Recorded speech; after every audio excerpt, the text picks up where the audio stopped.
la base, le métier de TF1, c'est d'aider Coca-Cola par exemple à vendre son produit. Or, pour qu'un message publicitaire soit perçu, il faut que le cerveau du téléspectateur soit disponible.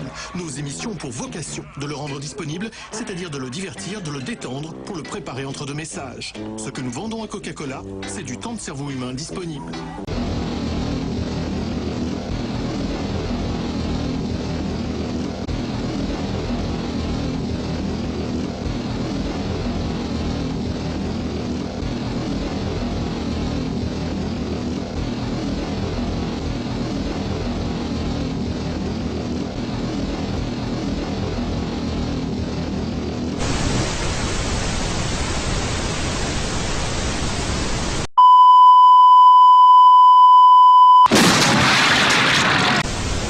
Friedman was teaching economics at the University of Chicago. He believed economic shock therapy could encourage societies to accept a purer form of deregulated capitalism.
Isolation, both physical and psychological, must be maintained from the moment of apprehension.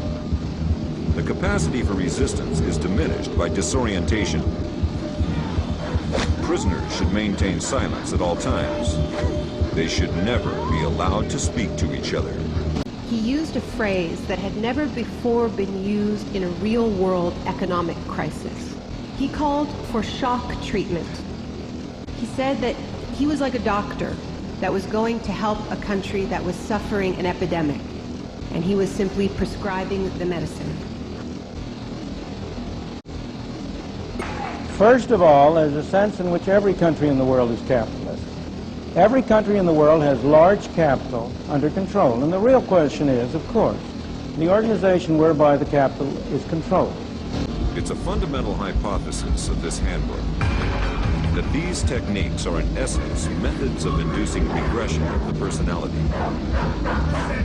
There is an interval, which may be extremely brief, of suspended animation, a kind of psychological shock or paralysis. Experienced interrogators recognize this effect when it appears, and know that at this moment the source is far more open to suggestion, far likelier to comply than he was just before he experienced the shock. Capitalism is a necessary condition for freedom. Capitalism is a necessary condition for freedom. Capitalism is a necessary condition for freedom.